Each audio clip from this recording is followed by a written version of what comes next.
ना हमें college life में कोई प्रोफेसर नहीं बताता है कि इनकम कितने प्रकार के होते हैं, ना हाई स्कूल में कोई टीचर बताता है क्या? नहीं बताते हैं, है कि नहीं? तो इस इंडस्ट्री में आया तो सबसे पहले मुझे ये समझ में आया कि इनकम कितने टाइप का होते हैं। दूसरा चीज time freedom, money freedom. Time freedom और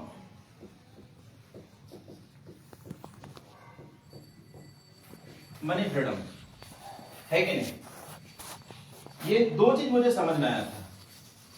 और एक और था, वो है ट्रेडिशनल मार्केटिंग और डायरेक्ट सेल मार्केटिंग।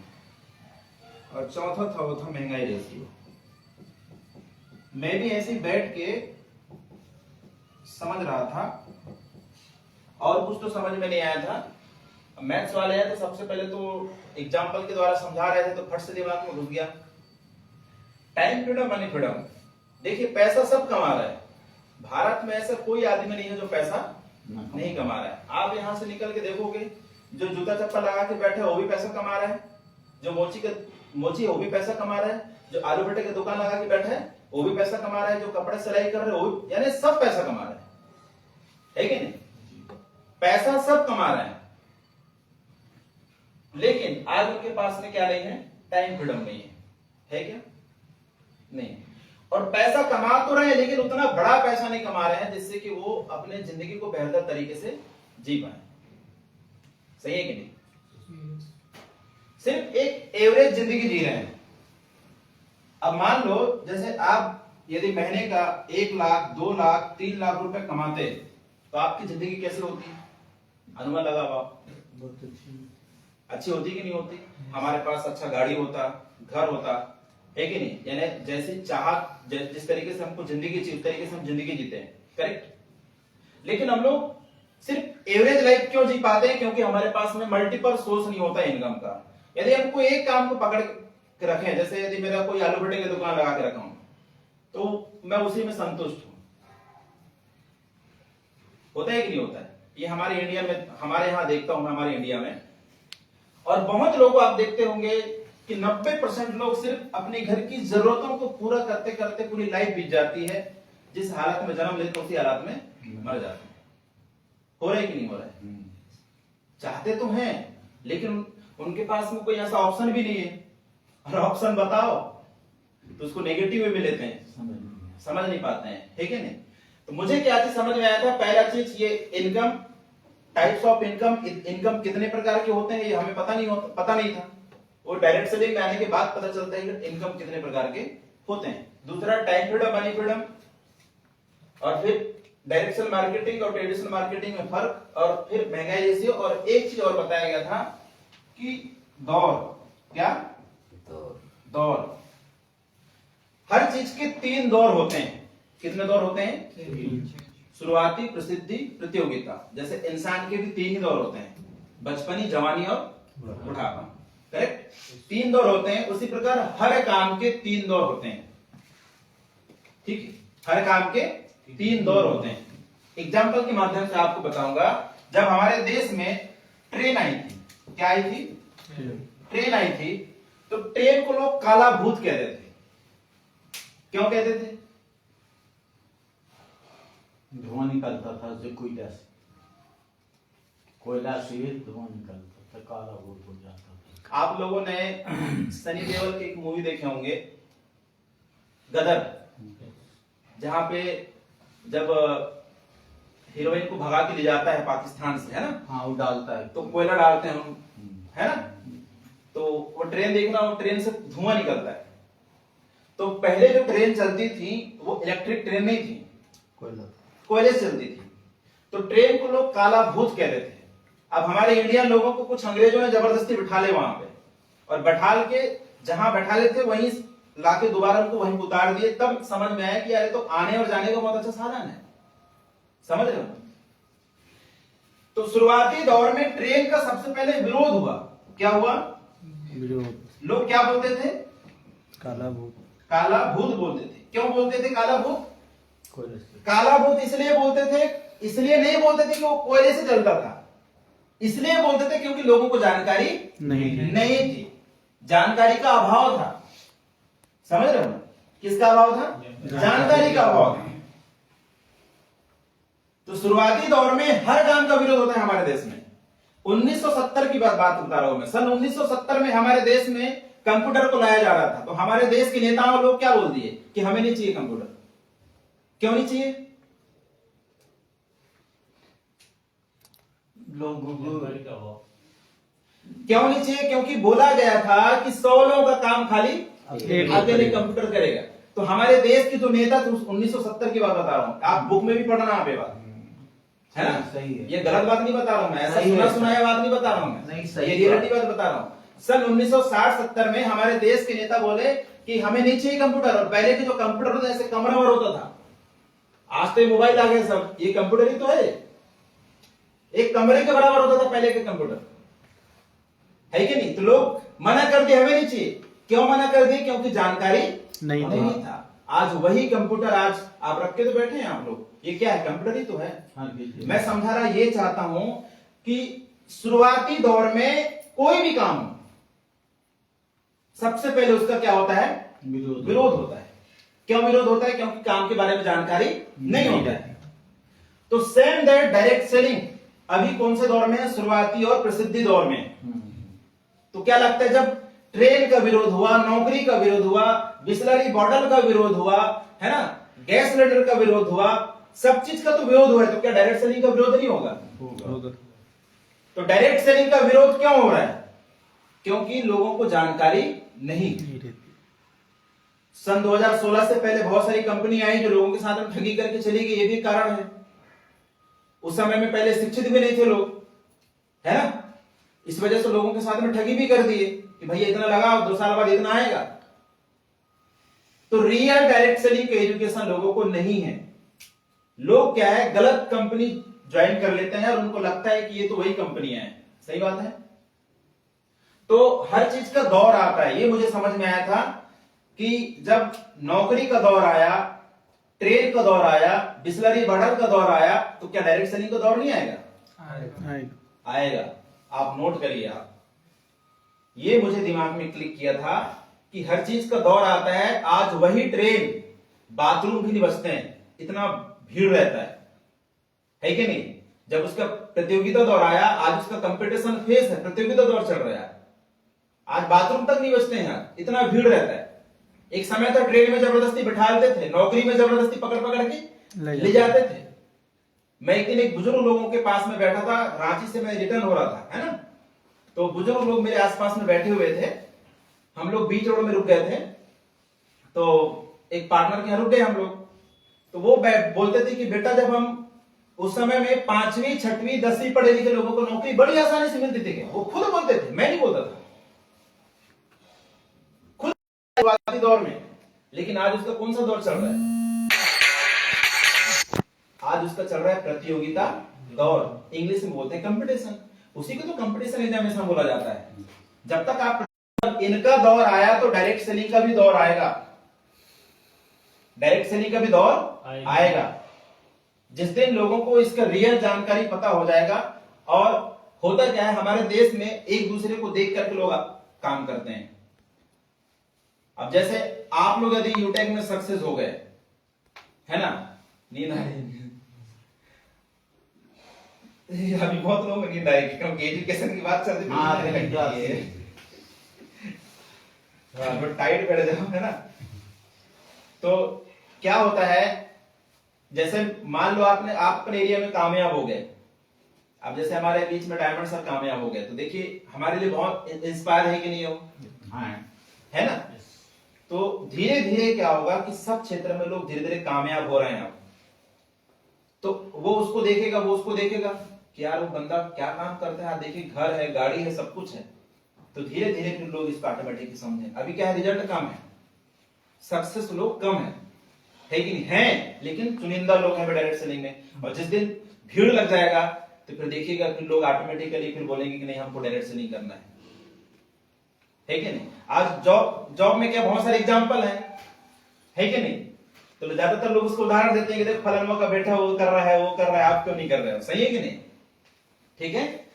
तो चलते हैं, सबसे पहले हम समझते हैं इनकम के बारे में। ये तो समझ आ गया ना, दौर। यस। तो जब ट्रेन का दौर आ गया, नौकरी का दौर आ गया, है ना, बिस्लरी बॉटल का दौर आ गया, गैस सिलेंडर का दौर आ गया, तो क्या लगता है डायरेक्ट सेलिंग का दौर नहीं आएगा? आएगा। तो अभी विरोध हो रहा है, भले ही लोग आज इसको गलत बोल रहे हैं, ठीक है, लेकिन आने वाले समय का फ्यूचर बिजनेस डायरेक्ट सेलिंग ही है। क्योंकि आप खुद इमेजिन करिए, सब जगह पे कंपटीशन चल रहा है, चाहे वो बिजनेस हो, चाहे वो जॉब हो, सब जगह पे लगातार कंपटीशन बढ़ते जा रहा है। जहां जो जो ऑप्शन है पैसा कमाने का, पहला ऑप्शन है नौकरी, है ना, दूसरा ऑप्शन है बिजनेस, तीसरा ऑप्शन खेती बाड़ी, चौथा ऑप्शन सोशल मीडिया। आप सब जगह उठा करके देख लीजिए, कंपटीशन है कि नहीं है? है कि नहीं है? है या नहीं है? है। और जॉब लगातार कम होती जा रही है। क्यों कम हो रही है? क्योंकि रोबोट का समय आ गया, मशीनों का जमाना आ चुका है ना, तो जॉब तो वो खाते जा रही है, तो इंसान कहां जाएगा? इंसान पेट्रोल से तो नहीं चलेगा, डीजल से तो नहीं चलेगा ना, इंसान को तो पैसा चाहिए, है कि नहीं? तो उसके लिए फिर क्या है, एक ऑप्शन मुझे समझ में आ रहा है, मैं तारीफ नहीं कर रहा हूं डायरेक्ट सेलिंग का, नहीं सही है। ऐसा ये मत सोचिए कि मैं यूटेक कर रहा हूं तो मैं यूटेक की तारीफ करूं, ये रियलिटी मुझे आप एनालिसिस करो। आप सब जगह पे कंपटीशन है। आज बिजनेस में देख लीजिए, जगह जगह पे ऑनलाइन सेंटर, जगह जगह में जूते चप्पल का दुकान, जगह जगह में किराने का दुकान, जगह जगह में आलू भट्टे की दुकान, जगह जगह पे देखो आप खुलते जा रहे हैं। आप चाय वाले के पास जाके पूछना, भैया जितना पहले कमाई होती थी आज से 5 साल पहले क्या आज उतना कमाई होती है? बोले खुद बोलेगा नहीं कमाई होती है कि नहीं? बात सही है कि गलत है? सही है सर। तो क्या है, कंपटीशन लगातार बढ़ते जा रहा है, और कंपटीशन तो बढ़ रही है नो डाउट, लेकिन साथ में कंपटीशन के साथ साथ महंगाई भी बढ़ रही है। महंगाई को तो आप रोक नहीं पाओगे, है कि नहीं? जब महंगाई बढ़ रही है तो पैसा कमाना जरूरी, मजबूरी है हमारे लिए, मजबूरी है, मजबूरी है। फिर अब करेंगे तो क्या करेंगे? और नौकरी से तो सिर्फ एक एवरेज लाइफ ही जिया जा सकता है, क्योंकि उसमें एक फिक्स सैलरी होती है, 40,000, 50,000, 60,000, 70,000, वो भी कब बढ़ता है? जब धीरे धीरे जब आपकी उम्र होती है। जी गलत तो नहीं बोल रहा हूँ? जी। ऐसा तो नहीं कि आज मेरी ड्यूटी लगी, आज मेरी ज्वाइनिंग हुई और आज मेरा सैलरी 50,000 रुपए मिलने लग जाएगा। हाँ, ऐसा तो नहीं होता है ना? अब सर है जॉब में तो बताएंगे, है कि नहीं? पहली पोस्टिंग में कम रहती है, उसके बाद धीरे धीरे क्या होता है, वो बढ़ता है। अब हाईएस्ट ज्यादा ज्यादा मान लो 1 लाख 2 लाख, वो भी कब हो जाएगा? जब हमारी उम्र आधा निकल जाता है कि नहीं? तो ये चीजें हैं, ये मैं एनालिसिस किया हूं मैं, और मैं किसी भी क्षेत्र की बुराई नहीं करूं, मैं पहले ही बोल दिया हूं, मैं ये जो समझा हूं मैंने क्यों फिर पढ़ाई को साइड किया, इसके पीछे यही वजह है। इसको मैं गहराई में जाके समझा, नहीं तो मैं भी बढ़िया एक अच्छा स्टूडेंट था, मेरा सब्जेक्ट था मैथमेटिक्स।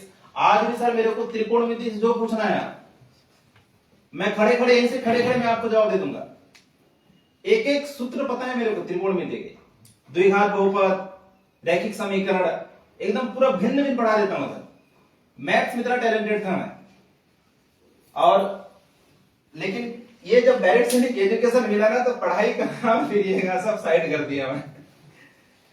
तो मुझे लगा यहाँ पे करियर दिखा, तो फिर मैंने इसको करना शुरू। आप देखिए, इनकम के बारे में हमें कोई नहीं बताते हैं कि इनकम होता क्या है, कितने प्रकार का होता है, वो डायरेक्ट सेलिंग में आने के बाद ही पता चलता है।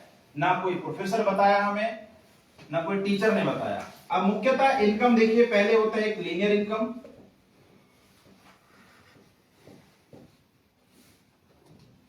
इसको बोलते हैं हम लोग इंग्लिश में एक्टिव इनकम। एक होता है लेवरेज इनकम,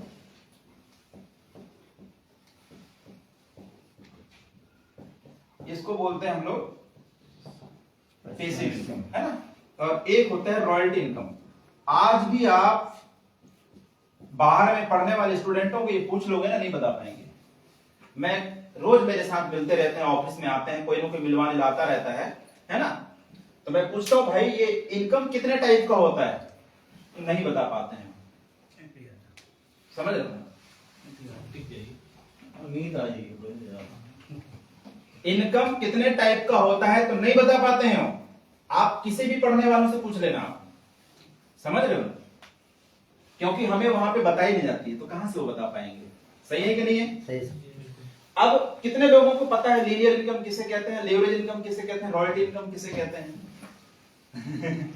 जिसको जिसको पता है राइट करो भाई। अब मैं खड़ा होकर बताइए जी बताइए। एग्जांपल हाँ, लीनियर इनकम किसे कहते हैं? सर एक्टिव इनकम से हम डेली वर्कआउट करते हैं, जैसे किसी किराने की दुकान खोल के बैठे हैं, उसमें हम बैठेंगे जब तभी लीनियर इनकम आएगी। पैसिव इनकम जिसमें हम एक बार किसी चीज में इन्वेस्ट कर दें फिर काम ना करें तो उसकी इनकम आती रहती है। चलिए, ये कुछ लोग नोट भी कर रहे हैं उधर, है ना? मैं इसका परिभाषा बता देता हूं। लीनियर इनकम को इंग्लिश में क्या बोलते हैं? एक्टिव इनकम, है ना? तो जो व्यक्ति अपने समय और टैलेंट को बेचकर, जो व्यक्ति अपने समय और टैलेंट को बेचकर किसी दूसरे के अंडर में रह के जो पैसा कमाता है उसे हम क्या बोलते हैं? Linear income. एग्जाम्पल, जो भी जॉब करते हैं, चाहे वो प्राइवेट हो या रेगुलर हो, है ना? और या फिर कुछ ऐसे बिजनेस में लोग भी आते हैं जो एक्टिव इनकम के अंतर्गत आते हैं। हाँ, किराने की दुकान। दूसरा है लेवरेज इनकम या फिर पैसिव इनकम। जो व्यक्ति अपने समय को दूसरों के समय के साथ मल्टीप्लाई करके पैसा कमाता है उसे क्या बोलते हैं? लेवरेज इनकम या फिर पैसिव इनकम। एग्जाम्पल, जैसे बड़े बड़े बिल्डर्स हो गए, कंपनी के मालिक हो गए, ये क्या करते हैं? अपने समय को दूसरों के समय के साथ मल्टीप्लाई करते हैं। रॉयल्टी इनकम, ये वो इनकम है एक बार मेहनत करने के बाद आप इस दुनिया में नहीं भी रहोगे तो आपको पैसा आता रहता है, इसे रॉयल्टी इनकम कहते हैं। ये चीज मुझे समझ में आया था सर, क्योंकि मैं इसके पहले कभी जिंदगी में नहीं सुना था कि ये इनकम 3 प्रकार के होते हैं। हमें स्कूल लाइफ में नहीं बताया गया, ना कॉलेज लाइफ में ये नहीं बताया गया कि ये इनकम इतने प्रकार के होते हैं। समझ रहे हो? ये फर्स्ट टाइम सुना। अब यहाँ पे इसको एग्जाम्पल के माध्यम से वहां पे बताया जा रहा था। ग्वालियर की बात मैं बता रहा हूँ आपको। ग्वालियर में फर्स्ट टाइम मैं सेमिनार देखा था कोई कंपनी का, ठीक है ना? तो वहां पे एक एग्जाम्पल के माध्यम से बताया जा रहा था कि एक होता है राम, एक आदमी, 2 आदमी ले लिया उन्होंने। एक होता है मिस्टर राम और एक होता है मिस्टर बजाज। ये दोनों इंसान है ना? ये मिस्टर राम नौकरी करते हैं। क्या करते हैं? नौकरी करते हैं और ये एक फैक्ट्री के मालिक हैं। ये एग्जाम्पल क्या? एग्जाम्पल तो फट से दिमाग में घुस जाता था क्योंकि ऑलरेडी मैथ्स वाले थे हम लोग।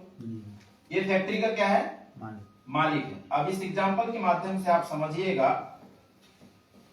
और यही रास्ता है जो मैं बता रहा हूं आपको अमीर बनने का फार्मूला। इसके अलावा कोई दूसरा फार्मूला नहीं। अच्छा, ये बात कितने लोगों को यहाँ पता है? सबके लिए इस पे बात करें, नहीं तो ना करें, फिर दूसरे टॉपिक पे करें। हाँ, नहीं पता सर, बताइए। पता है? पता है पता है आपको? आपको नहीं, वीडियो मुझे आपकी पता आ सर। चुकी है वीडियो। बताइए। आपकी मीटिंग सुना हूं ना, आपको जानकारी। एक बार बता दीजिए। एक होता है मिस्टर राम। ये दोनों इंसान हैं, लेकिन दोनों में फर्क क्या है? एक फैक्ट्री का मालिक और ये नौकरी करता है। इसके फैक्ट्री में ये नौकरी करता है और नौकरी करने वालों का समय सीमा फिक्स होता है। 8 घंटा, 10 घंटा, 12 घंटा, 14 घंटा होता है। तो ये जो मिस्टर राम है ये 8 घंटा काम करते हैं। कितना घंटा? 8 घंटा। 8 घंटा। तो इनका एक महीने का पगार होता है 10,000 रुपए। कितना होता है? 10,000। 10,000 रुपए। ठीक है? ये बढ़िया तरीके से समझा रहे थे, अरे मेरे दिमाग में घुसते जा रहा था। एक महीने में कितना कमा रहा है ये? 10,000 रुपए। आप बाहर में काम किए हो ना? हाँ, तो आप समझना ध्यान से, आपको फट से दिमाग में जाएगा। तो एक महीने में कितने दिन होते हैं मैक्सिमम? 30 दिन।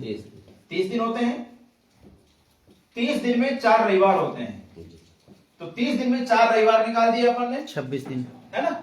और राम किसी कारणवश एक दिन की छुट्टी और ले लिया, मान लो तबियत खराब हो गया, एनीबडी, कोई भी प्रॉब्लम, कोई भी रीजन की वजह से एक दिन की छुट्टी और ले लिया, तो 30 में 5 कम कर दो, कितना दिन बच रहा है? 25। तो 25 दिन वो मेहनत करते थे तो कितना कमा रहे थे 25 दिन में? 10,000 रुपए। ठीक है?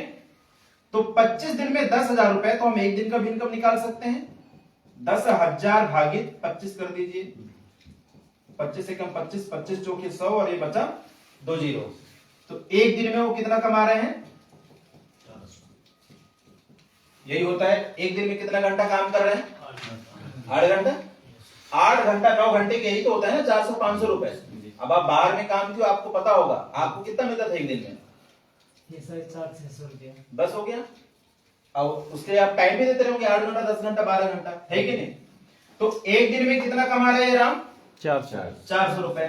एक दिन में कितना घंटा, मतलब 8 घंटा में कितना कमा रहा है ये? 400। तो हम 1 घंटे का भी हम इनकम निकाल देते हैं। 400 में 8 का भाग दे दीजिए, 8 का 8, 8 से 40। 1 घंटे में वो कितना कमा रहा है? 50 रुपए। 50 रुपए। ये है राम की हिस्ट्री। अब ये मेरे दिमाग में एकदम घुस रहा था फटाफट, बात तो सही है यार, ये सही है गलत है ये बताओ? सही है। ये बना बनाया कहानी नहीं है, बात सही है कि नहीं है? अब यहाँ पे इस तरफ ले लेते हैं, मिस्टर बजाज के पास में ये एक फैक्ट्री का मालिक है और इसके फैक्ट्री में 2000 वर्कर काम कर रहे हैं। कितने हजार? 2000 वर्कर काम कर रहे हैं। तो कोई भी मालिक अपने नौकर को फायदे के लिए काम करवाता है या नुकसान के लिए काम करवाता है? फायदे के लिए। फायदे के लिए काम करवाता है। तो ये जो मिस्टर राम है, ये 8 घंटा काम नहीं कर रहे थे, 4 घंटा खुद के लिए कर रहे थे और 4 घंटा अपने मालिक के लिए कर रहे। तो राम के जैसे कितने हजार वर्कर हैं? 2000। तो जब राम 4 घंटा दे रहा है तो क्या 2000 लोग 4 घंटा नहीं देंगे? दे रहे हैं। तो यहाँ पे 4 घंटे का मल्टीप्लाई कर दीजिए, 4 दूनी, इसके पास में 8000 घंटा हो गया। कितना हो गया? 8000 घंटा। ये 1 घंटे में कितना कमा रहे हैं? 50 रुपए। यहाँ पे आप 1 घंटे का इनकम निकाल दीजिए। ये 8000 घंटे में 50। यदि 50 का मल्टीप्लाई कर दोगे तो ये निकल के आता है, गुणा कर दो तो 8 पंचे 40। 1 2 3 4, 1 2 3 4, इकाई दहाई सैकड़ा हजार हजार लाख, 4 लाख। 4 लाख रुपए। कितने घंटे की इनकम? 1 घंटे की इनकम। ठीक है, तो 1 घंटा की इनकम तो हम 1 दिन का भी निकाल सकते हैं। इसी 8000 घंटे में 1 दिन में कितना कमा रहा है? 400। तो 400 का यहाँ पे मल्टीप्लाई कर दीजिए, 8 चौक 40। 32। 1 2 3 4 5, 1 2 3 4 5, इकाई दहाई सैकड़ा हजार हजार लाख 10 लाख, यानी 1 दिन में कितना कमा रहा है वो? 32 लाख। 32 लाख। समझ में आया? ये कहानी मेरे दिमाग में घुस रहा था। अब बताइए, देखिए इंसान ये भी है और इंसान ये भी है। 24 घंटा भगवान इनको भी दिया, 24 घंटा। लेकिन क्या रीजन है कि ये 1 दिन में 32 लाख रुपए कमा रहा है और 1 दिन में मात्र 400 रुपए में अटका हुआ है? अब यहाँ पे देखिए, मेहनत कौन ज्यादा कर रहा है, राम या बजाज? राम। मेहनत के अकॉर्डिंग पैसा किसको ज्यादा कमाना चाहिए? राम को। राम को। लेकिन कमा कौन रहा है? अब ये दोनों में क्या क्या फर्क है? वो अपनी खुद की कंपनी खोला है या वहां नौकरी कर रहा है? बिल्कुल पैसिव इनकम है। ये क्या कर रहा है? ये इसी को बोलते हैं पैसिव इनकम। क्या कर रहा है ये? अपना खुद ये अकेले काम कर रहा है। क्या कर रहा है ये? अकेले। और अकेले काम करने वाला आदमी कभी अमीर नहीं हो पाता। आप उठा के देख लो, आप जितने भी लोग अमीर बने इसी फॉर्मूले में काम करके अमीर बने। बात सही है कि नहीं है? है कि नहीं? अब ये दोनों में फर्क है। देखो, ये अकेले काम कर रहा है और इसके नीचे में 2000 वर्कर कर रहे हैं, काम कर रहे हैं। अब हमारा भी पैरामीटर उस टाइम में नहीं खुला था। जब हम स्टडी लाइफ में थे तो हमें तो लग रहा था कि चलो पढ़ लेंगे, बीएससी कर लूंगा, एमएससी कर लूंगा, मास्टर डिग्री कर लूंगा, उसके बाद बीएड करूंगा और फिर हो जाएगा हमारा शिक्षक में भर्ती। है कि नहीं? मेरा भी यही प्रोसेसिंग था। तो लेकिन यहां पर आने के बाद ये पता चला कि यार अब ये चीज मेरे दिमाग में घुस रहा था। अब यहां पे देखो, अब ये 1 दिन में कितना कमा रहा है? 32 लाख रुपए। तो बड़ा पैसा कमाना तो था मेरे को, लेकिन प्रोसेसिंग पता नहीं था कि बड़ा पैसा कमाने का जरिया कौन सा है। समझ रहे हो? तो ये मेरे दिमाग में फट से चला गया।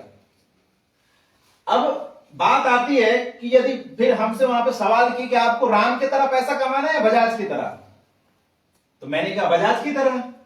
आप भी बोलोगे बजाज की तरह, है कि नहीं? तो फिर उन्होंने सवाल किए कि बजाज क्या लगा के बैठा है? फैक्ट्री लगा के बैठा है। क्या लगा के बैठा है? तो फैक्ट्री लगाने के लिए करोड़ों रुपए पैसे चाहिए। क्या आपके पास में है? नहीं। सबका हाथ धीरे नीचे हो गया। बोले किसी के पास करोड़ रुपए नहीं है कि नहीं? वहां पे जो लोग बैठे हुए थे, लगभग 50-100 लोग बैठे हुए थे, हम सब लोग। तो बोले कितने लोगों के पास में करोड़ रुपए है? चलो मैं मान लिया करोड़ रुपए आपके पास में। क्या आपके पास में जमीन है? क्योंकि फैक्ट्री डालने के लिए खाली पैसा होने से कुछ नहीं होता है। मान लो यदि मैं फैक्ट्री अपने गांव में खोलूंगा तो क्या फैक्ट्री चलेगा? नहीं। फैक्ट्री डालने के लिए कम से कम जगह चाहिए। मुंबई हो गया या फिर ऐसी बड़ी बड़ी सिटियों में जहां पे पब्लिक है कि नहीं? उसके बाद में पैसा चाहिए, लोग चाहिए, रिस्क भी है, वहां पे जानकारी चाहिए, पहुंच होना चाहिए हमारा, तब जाकर के मैं फैक्ट्री डाल पाऊंगा, नहीं तो फैक्ट्री नहीं डाल पाऊंगा। फिर बोले कि अब क्या करोगे आप? अभी तक तो आप बोल रहे थे कि बजाज की तरह पैसा कमाना है, आप कहां से कमाओगे आप? तब जाकर के फिर उन्होंने फिर डायरेक्ट सेलिंग का बताया कि ये कंपनी का प्लान है, जैसे यूटेक है कि नहीं, यूटेक हमारे लिए एक ऑप्शन है। यूटेक को करने के लिए क्या चाहिए आपको? करोड़ों पैसे, नहीं जमीन, नहीं कोई रिस्क लायबिलिटी, नहीं कोई लायबिलिटी है यहाँ पे? नहीं ना कोई रिस्क है, फिर भी आप राम बजाज की तरह पैसा कमा सकते हैं।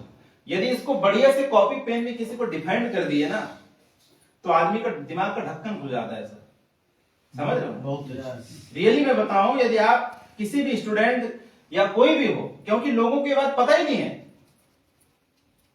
ना? जी सर। यदि इसको बढ़िया तरीके से एक्सप्लेन कर दिया जाए, प्लान देने से पहले यदि आप इसको शुरुआत कर दो, तो उसका दिमाग का ढक्कन खुल जाता है, फिर वो ध्यान से सुनता है,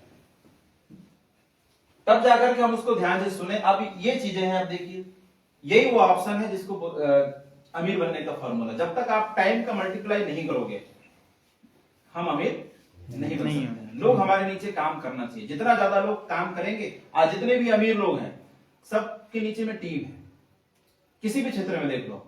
और सबसे ज्यादा पैसा देखो कहां पर है? सबसे ज्यादा पैसा है खेल जगत में। कहां पे? दूसरा फिल्मी दुनिया में, फिल्म इंडस्ट्री में। कहां पे? फिर आ जाता है राजनीतिक, बिजनेस। ये चार ही है क्षेत्र में सब ज्यादा पैसा है या नहीं है? गलत तो नहीं बोल रहा हूं? नहीं ये चार जगह सब ज्यादा पैसा रखा हुआ है। लेकिन इनमें देख लो आप, ये जितने भी चीज बताया, खेल जगत, फिल्मी दुनिया या राजनीतिक क्षेत्र, सब जगह पे टीम है। टीम है कि नहीं? टीम है कि नहीं है? टीम है। बिना टीम के क्या लगता है? खेल जगत में देख लो आप, क्रिकेट में 11 खिलाड़ी होते हैं, वहां पर भी टीम है। फिल्मी दुनिया में देख लो, क्या अकेले से फिल्म बन जाएगा? नहीं। राजनीतिक में देख लो, क्या नरेंद्र मोदी जी अकेले पीएम बन जाएंगे? नहीं बिजनेस में देख लो आप, है कि नहीं? तो सब जगह पे टीम चाहिए। तो बड़ा पैसा कमाने के एक ही फॉर्मूला है, टीम। क्या? टीम। क्या? क्या? टीम बनाओ। समझ रहे हो ना? तो ये है,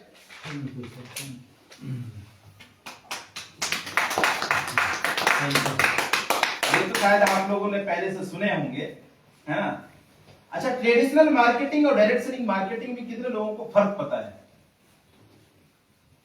हाँ, ट्रेडिशनल मार्केटिंग और डायरेक्ट, इधर सब आप लोग पता होगा, लेकिन आप लोग मुस्कुरा रहे हैं।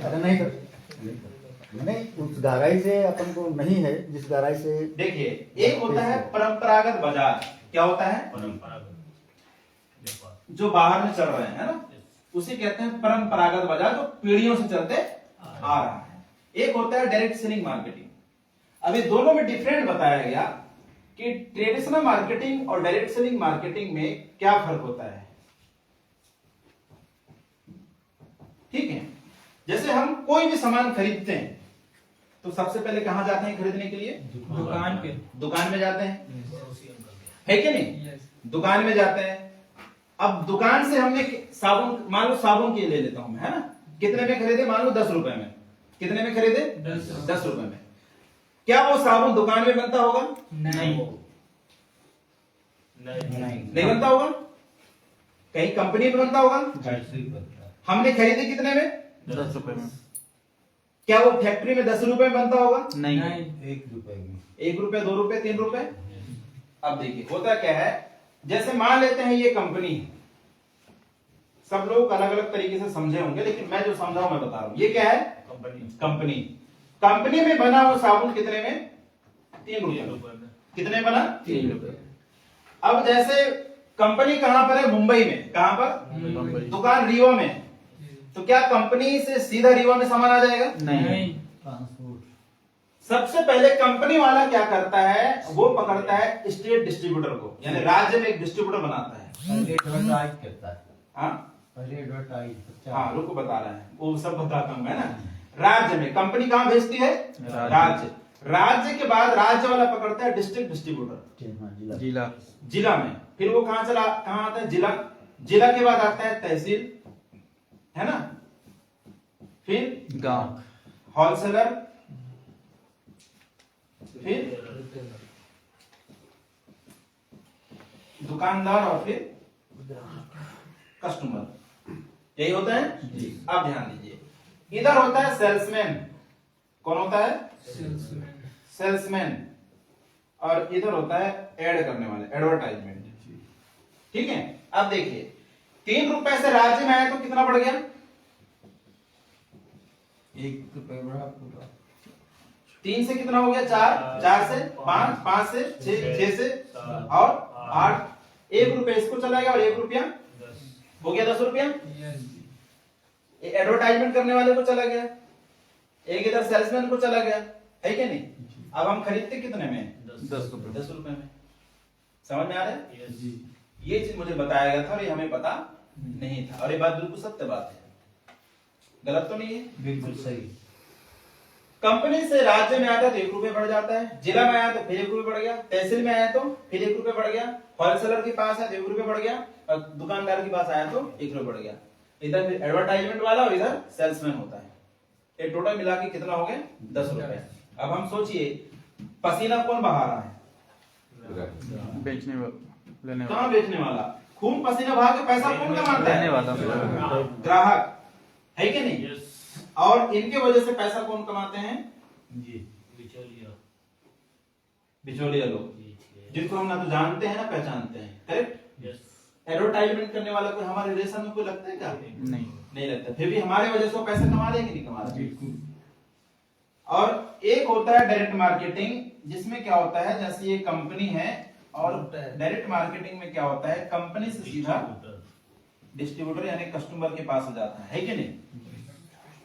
यहाँ पे बिचौले नहीं होते हैं, यहाँ पे रैंक होते हैं जो हमारे जान पहचान के होते हैं, जो हमारे लिए मेहनत करते हैं, जो हमको सपोर्ट करते हैं। ये क्या सपोर्ट करते हैं हमारे लिए? नहीं। 1 रुपए का हमको सपोर्ट नहीं करते हैं। और यहाँ पे जो भी बीच में होते हैं रैंकर लोग, चाहे वो ब्रॉन्ज हो, सिल्वर हो, गोल्ड हो, प्लेटिनम हो, डायमंड हो, हमारे पीछे मेहनत करते हैं, हमको सपोर्ट करते हैं। तो पैसा इनको जाना चाहिए कि नहीं जाना चाहिए? अब यहाँ पे जो बैठे हैं, ये हमारे ना तो रिलेशन में कुछ लगते हैं, ना हमारे पहचान के हैं, ना हमारे लिए कुछ सपोर्ट करते हैं, कुछ नहीं। ये खुद नहीं चाहते कि ये सामने वाला होलसेलर बन जाए या तहसील का डिस्ट्रीब्यूटर बन जाए, नहीं चाहते वो। फिर भी ये पैसे छाप रहे हैं कि नहीं छाप रहे हैं, है कि नहीं? कस्टमर का मतलब ही होता है कष्ट से तू मर। समझ में आया ना? तो ये है परंपरागत बाजार और डायरेक्ट सेलिंग मार्केटिंग। समझ में आया जी आपको? अल्ताफ जी, क्या नाम? समझ में आ रहा है? नींद आ रहा है? तो ये समझ में आया था मेरे को, और मैं वो बता ही दिया आपको, लेवरेज इनकम और लीनियर इनकम, है ना? बाकी हमारे डायमंड सर तो आप लोगों को बढ़िया से सिखाते भी हैं। एक और इनकम होता है जिसका नाम मैं बताया था, रॉयल्टी इनकम। कौन सा इनकम? Royalty income. ये इनकम मुख्यतः 3 लोगों को मिलता है। पहला वैज्ञानिक, दूसरा लेखक, और तीसरा गायक। वैज्ञानिक जैसे थॉमस एडिसन, जिन्होंने बल्ब बनाया, आज वो दुनिया में नहीं है, लेकिन उनका बनाया हुआ बल्ब आज भी बिक रहा है कि नहीं बिक रहा है? और जब तक बल्ब बिकेगा, लोग खरीदेंगे, तब तक उनके खानदान में पैसा जाता रहेगा। लेखक जैसे मुंशी प्रेमचंद जी आज दुनिया में है क्या? मीराबाई नहीं है, लेकिन कोई भी लेखक हो जिन्होंने बुक लिखा, आज बुक बिक रहा है कि नहीं बिक रहा है? जब तक बुक पढ़ेंगे या खरीदेंगे, तब तक उनके खानदान में पैसा जाएगा। उसी प्रकार गायक जैसे लता मंगेशकर जी आज हमारे बीच में है क्या? लेकिन जाने से पहले हजारों गाना गा के गई है। आज भी लोग बड़े चाव से सुनते हैं उनके गाना, है कि नहीं? तो जब तक बल्ब बिकेगा, बुक खरीदेंगे, गाना सुनेंगे, तब तक इनके पास में पैसा, इनके खानदान में पैसा। अब बाहर की दुनिया में ना तो हम वैज्ञानिक बन सकते हैं, ना लेखक, ना तो गायक बन सकते हैं, लेकिन वर्तमान में पॉसिबल नहीं। खाली बोल देने से हो जाता तो सब वैज्ञानिक होते, है कि नहीं? लेकिन यूटेक के अंदर में कुछ रैंक, यदि आप वो रैंक ले लेते हो तो आपके रॉयल्टी इनकम मिलना शुरू हो जाता है। ये चीज समझ में आता है मेरे को। समझ में आया जी? चलिए, और क्या सीखना चाहते हैं sir ji? Thank you sir. कितना बज गए? ज्यादा टाइम नहीं लगेगा। अब मैं और देखो टीम बनती है सर, मैं एक ही चीज सीखा हूं, पहला एजुकेशन से, किससे? मोटिवेशन से, रिलेशन। तो फिर खत्म होने वाला है। ठीक है। आगे बढ़ते जाते हैं। आप कुछ भी कर लो, यदि आपको टीम बनाना है, बुला लो बुला लो। ये चीज आपको चाहिए। कितना चीज? कहे कि इसमें अब आप ये महसूस करो कि इसमें से क्या क्या चीज आप कमी कर रहे हो।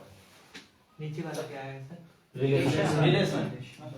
सर आजकल लोग एजुकेशन में एग्जाम नहीं देते ना, पहले कभी मोटिवेशन तो कर लेते हैं, एजुकेशन और रिलेशन नहीं बना पाते। देखिए सर, ये भी एक बहुत बड़ा प्रोसेस है, ये बहुत बड़ी इंडस्ट्री है, ठीक है।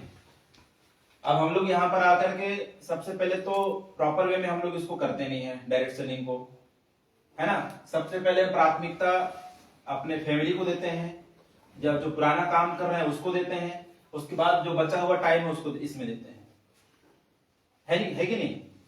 और यही रीजन है जिसकी वजह से बदनाम भी है, क्योंकि आप इसमें प्रॉपर टाइम भी नहीं दोगे तो आपको रिजल्ट नहीं आएगा, और रिजल्ट नहीं आएगा तो आप कामयाब नहीं होंगे, और कामयाब नहीं होंगे तो सामने वाला आदमी तो देख रहा है ना कि फलाने तो कंपनी किया था, उसको तो कुछ मिला ही नहीं, तो फिर ये इंडस्ट्री की बदनामी होती है। इसमें कमी इस सिस्टम का नहीं है, हमारी कमी होती है। हाँ, कुछ कंपनियां ऐसे आती हैं जो गलत तरीके से काम करती हैं, जिनका विजन मिशन नहीं होता है, हम लोग जुड़ जाते हैं, वो गलत है कि नहीं। लेकिन जो कुछ लोग लीगल कंपनी में भी जुड़ करके वहां पे बड़ा अचीवमेंट नहीं कर पाते, इसमें हमारी कमी होती है। ये तीन चीज आपके नेटवर्क में है तो दुनिया का कोई ताकत नहीं है आपको आगे बढ़ने से रोक दे। पहला ही लिख दिया हूं मैं, एजुकेशन।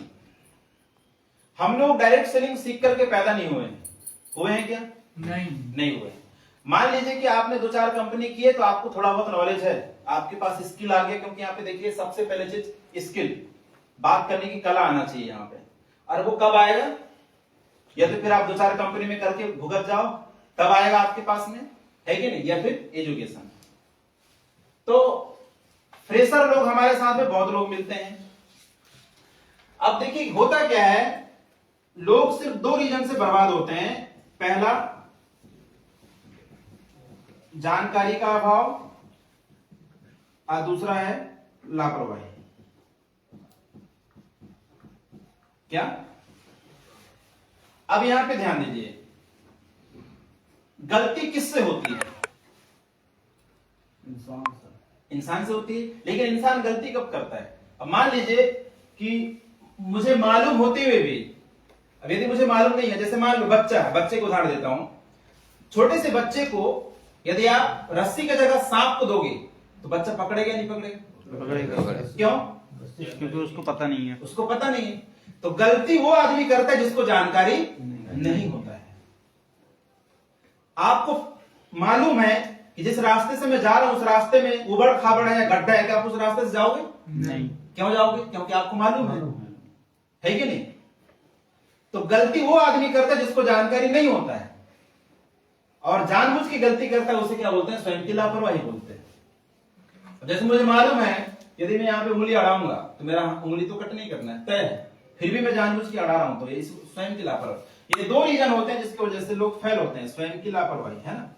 इसलिए एजुकेशन देना बहुत जरूरी है। अब हमारे साथ में नए डिस्ट्रीब्यूटर आते हैं, उनको तो नेटवर्क मार्केटिंग का एन नहीं पता होता है, डायरेक्ट सेलिंग का डी नहीं पता होता है कि नहीं।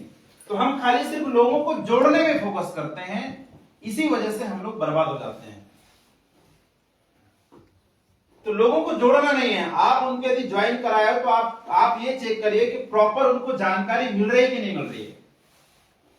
हम लोग यहां पे मेहनत नहीं करते हैं, समझ रहे हो। हम लोग यहां पे फोकस नहीं करते हैं। ये टीम 3 ही चीजों से बनती है, पहला एजुकेशन, दूसरा मोटिवेशन, तीसरा रिलेशन। रिलेशन चुंबक की तरह होता है। किसकी तरह? चुंबक की तरह। जैसे चुंबक में आप देखना आसपास में लोहा रहते ना, चिपक जाते हैं, है कि नहीं।